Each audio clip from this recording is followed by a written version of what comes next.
পুরাতন এবং নতুন নিয়মের মধ্যে প্রায় 400 বছরের ব্যবধান রয়েছে। এই সময়ের মধ্যে কি হয়েছিল তা আমাদের মতো অধিকাংশ মানুষের কাছে অজানা। ওল্ড টেস্টামেন্টের শেষ লেখা মালাকি পুস্তক এবং খ্রিস্টের আবির্ভাবের মধ্যবর্তী সময়টিকে বলা হয় ইন্টারটেস্টামেন্টাল পিরিয়ড। এটি নবী মালাকির সময় থেকে জন দ্য ব্যাপটিস্টের সময় পর্যন্ত স্থায়ী ছিল, কারণ মালাকি থেকে যোহন পর্যন্ত এই সময়কালে ঈশ্বরের কাছ থেকে কোনো ভবিষ্যবাণী পাওয়া যায়নি। কেউ কেউ এটিকে 400 বছরে নীরব বৎসর বা সাইলেন্ট ইয়ার্স বলে উল্লেখ করেছেন। এই সময়কালে ইসরায়েলের রাজনৈতিক, ধর্মীয় এবং সামাজিক পরিবেশের উল্লেখযোগ্যভাবে পরিবর্তন ঘটেছিল।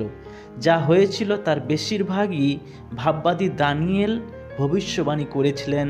দানিয়েল 2 অধ্যায়, 7 অধ্যায়, 8 এবং 11 অধ্যায়ে। এই 400 বছরের সময়কালকে ঐতিহাসিক ভিত্তিতে 6টি ভাগে ভাগ করা হয়েছে: পারস্য যুগ, গ্রিক যুগ, মিশরীয় যুগ, সিরিয়ান যুগ, ম্যাকাবিয়ান যুগ এবং রোমান যুগ। পারস্য যুগ, যা স্থায়ী হয়েছিল 536 থেকে 336 খ্রিস্টপূর্বাব্দ পর্যন্ত। ঈশ্বর ব্যাবিলনীয় বন্দিদশা থেকে ইসরায়েলকে উদ্ধার করতে পারস্য সাম্রাজ্যকে ব্যবহার করেছিলেন। দানিয়েল 5 অধ্যায় 30 এবং 31 পদ। ইসরায়েল প্রায় 532 থেকে 332 খ্রিস্টপূর্বাব্দ পারস্য সাম্রাজ্যের নিয়ন্ত্রণে ছিল। পারস্য নির্বাসনের সময় ইহুদিরা তাদের ধর্ম পালন করার স্বাধীনতা পায়, এমনকি তাদের মন্দিরের পুনর্নির্মাণ এবং উপাসনা করার অনুমতি দেওয়া হয়েছিল। এই সময়ে উপাসনার স্থানীয় কেন্দ্র হিসাবে সিনাগগ বা জিহুদি সমাজগৃহের উত্থান ঘটেছিল। গ্রিক যুগ। আলেকজান্ডার দ্য গ্রেট পারস্যের সম্রাট দারিয়াসকে পরাজিত করে গ্রিক শাসন বিশ্বে নিয়ে আসেন। আলেকজান্ডার অ্যারিস্টটলের ছাত্র ছিলেন এবং তিনি গ্রিক দর্শন ও রাজনীতিতে একজন সুদক্ষ পণ্ডিত ছিলেন। তিনি পারস্য, ব্যাবিলন, প্যালেস্টাইন, সিরিয়া, মিশর এবং পশ্চিম ভারত জয় করে নিজের আধিপত্য বিস্তার করেন। যদিও আলেকজান্ডার দ্য গ্রেট মাত্র 13 বছর গ্রিসে শাসন করেছিলেন এবং 33 বছর বয়সে মারা গিয়েছিলেন, কিন্তু তার মৃত্যুর পরেও তার আধিপত্য এবং প্রভাব কমে যায়নি। আলেকজান্ডারের স্বপ্ন ছিল যে গ্রিক সংস্কৃতি তার জয় করা প্রতিটি ভূমিতে প্রচার করা হবে। ফলস্বরূপ হিব্রু ওল্ড টেস্টামেন্ট গ্রিক ভাষায় অনুবাদ করা হয়েছিল, যা সেপ্টুয়াজিন্ট নামে পরিচিত। আলেকজান্ডার ইহুদিদের ধর্মীয় স্বাধীনতার অনুমতি দিয়েছিলেন, যদিও তিনি গ্রিক ভাষা ও সংস্কৃতি দৃঢ়ভাবে প্রচার করেছিলেন। ইসরায়েলের জন্য এই সময়টি ভালো সময় ছিল না, কারণ গ্রিক সংস্কৃতি ছিল খুবই জাগতিক, মানবতাবাদী এবং বহু ঈশ্বরবাদী। মিশরীয় যুগ 323 থেকে 198 খ্রিস্টপূর্বাব্দ।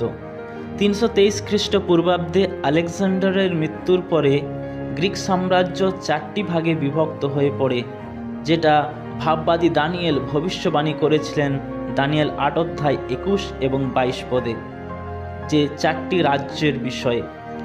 টলেমি সোটার মিশরের সাথে সাথে শীঘ্র তার কাছাকাছি ইসরায়েলের উপরে আধিপত্য স্থাপন করেছিলেন। এই সময় গ্রিক ভাষায় অনুবাদিত ওল্ড টেস্টামেন্ট সেপ্টুয়াজিন্টকে অনুমোদন করা হয়।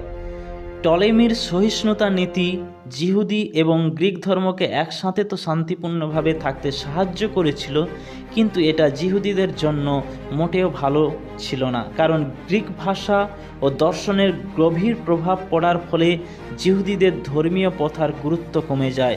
আরাধনা হয়ে ওঠে একটা বাহ্যিক ক্রিয়ার মতো, যার ফলে আন্তরিক বা প্রকৃত আরাধনা হ্রাস পায় এবং তার প্রভাবটাও যিশুর সময় জিহুদিদের মধ্যে পরিষ্কারভাবে দেখা গেছে। সিরিয়ান যুগ 198 খ্রিস্টপূর্বাব্দে প্যানিয়নের যুদ্ধের সিরিয়ানরা মিশরকে পরাজিত করলে জুডিয়া সিরিয়ার সাথে যুক্ত হয়। অ্যান্টিওকাস ইহুদিদের ধর্মীয় স্বাধীনতা প্রত্যাখ্যান করেন।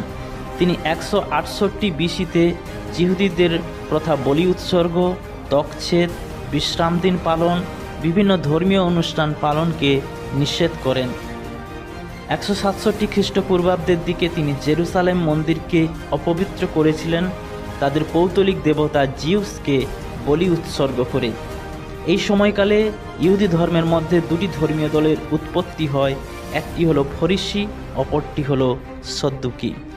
এরপরে ম্যাকাবিয়ান যুগ, যখন সিরিয়ার শাসক মোডেইনে বিধর্মী বলিদান কার্যকর করার চেষ্টা করেন, তখন হাসমোনিয়া সাম্রাজ্যের মাথাথিয়াস নামে এক ইহুদি যাজক বিদ্রোহ করেন, সিরিয়ার কর্মকর্তাকে হত্যা করেন এবং তার পরিবারের সাথে তিনি পাহাড়ীয় অঞ্চলে পালিয়ে যান। মাথাথিয়াসের মৃত্যুর পরে তার 3 ছেলে জুদাস ম্যাকেবিউস, জোনাথন এবং সাইমন পরপর যুদ্ধ চালিয়ে যায়। 166 খ্রিস্টপূর্বাব্দে জুদাস ম্যাকাবিউস সেলুসাইড সাম্রাজ্যের বিরুদ্ধে বিখ্যাত ম্যাকাবিয়ান বিদ্রোহ ঘোষণা করেন, আর এই বিদ্রোহে তারা জয়ী হয়। তাদের কৃতিত্বের জন্য 165 খ্রিস্টপূর্বাব্দে তারা জেরুসালেম পুনরুদ্ধার করেছিল, মন্দির পরিষ্কার করেছিলেন এবং উপাসনা পুনরুদ্ধার করা হয়েছিল। ইহুদিরা এই ঘটনাকে হানুক্কার উৎসব হিসাবে স্মরণ করে। অবশেষে সাইমনের নেতৃত্বে ইহুদিরা তাদের স্বাধীনতা লাভ করে 142 খ্রিস্টপূর্বে। তারা হাসমনীয় রাজবংশের অধীনে প্রায় 70 বছরের স্বাধীনতা অনুভব করেছিল। প্রথম ম্যাকাবিয়ান পুস্তকে জুদাস ম্যাকাবিয়ানের বীরত্বের কথা লেখা রয়েছে। রোমান যুগ, 63 খ্রিস্টপূর্বাব্দের দিকে রোমান শাসক পম্পেই ইসরায়েল জয় করেন। সমস্ত জুডিয়াকে তিনি সিজারের নিয়ন্ত্রণে আনেন। এর ফলে শেষ পর্যন্ত রোমান সম্রাট এবং সেনেট দ্বারা হেরোদকে জুডিয়ার রাজা করা হয়। তিনি একজন হেলেনবাদী ছিলেন এবং হাসমনিয়া পরিবারকে তিনি ঘৃণা করতেন, তাই তিনি হাসমনিয়াদের প্রতিটি বংশধরকে হত্যা করেছিলেন। রাজা হেরোদের সময় জন্ম হয়েছিল জন দ্য ব্যাপটিস্টের এবং প্রভু যীশু খ্রিস্টের। এই ইন্টারটেস্টামেন্টাল পিরিয়ডে যে সমস্ত গুরুত্বপূর্ণ ঘটনাগুলি ঘটেছিল তাদের মধ্যে উল্লেখযোগ্য হলো গ্রিক কেন্দ্রিক ইহুদি ধর্মের সূচনা, প্রথম সিনাগগ স্থাপন, গ্রিক সেপ্টুয়াজিন্টের অনুবাদ, যেটা ছিল হিব্রু ধর্মগ্রন্থের অন্য ভাষায় প্রথম অনুবাদ। 1946 এবং 47 সময়ে যে ডেড সি স্ক্রোল আবিষ্কৃত হয়েছিল সেগুলি লেখা হয়েছিল এই ইন্টারটেস্টামেন্টাল পিরিয়ডে। এই সময়ে লেখা কিছু উল্লেখযোগ্য বই হলো তবিত, জুডিথ, বেনশিরা, প্রথম ও দ্বিতীয় ম্যাকাবেশ, বারুচ। এই পুস্তকগুলি রোমান ক্যাথলিক এবং ইস্টার্ন অর্থোডক্স চার্চে পুরাতন নিয়মে জায়গা করে নিয়েছে।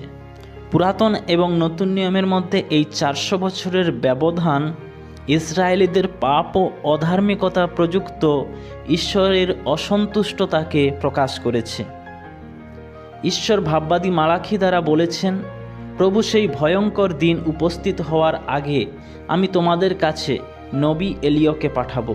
তিনি মানুষের মাঝে শান্তি প্রীতি ফিরিয়ে আনবেন, দূর করে দেবেন বিচ্ছেদ এবং অভিশাপ, অন্যথায় আমাকে গিয়ে তোমাদের সবংশে নিধন করতে হবে। মালাখি 4 অধ্যায় 5 এবং 6 পদ। তাই দুই বিধানের মধ্যবর্তী সময় ঈশ্বর মানুষের হাতেই ছেড়ে দিয়েছিলেন। ঈশ্বর জগতের মুক্তিদাতাকে পাঠানোর জন্য একটা পরিস্থিতি তৈরি করেছিলেন। এই সময় ঈশ্বর চেয়েছিলেন কেউ তার প্রজাদের হয়ে এই শূন্য সময়ে দাঁড়িয়ে মোকাবিলা করুক। ভিডিওটি ভালো লাগলে এক লাইক, শেয়ার এবং চ্যানেলটি সাবস্ক্রাইব করবেন। শেষ পর্যন্ত দেখার জন্য অনেক ধন্যবাদ। ঈশ্বর আপনাকে আশীর্বাদ করুন।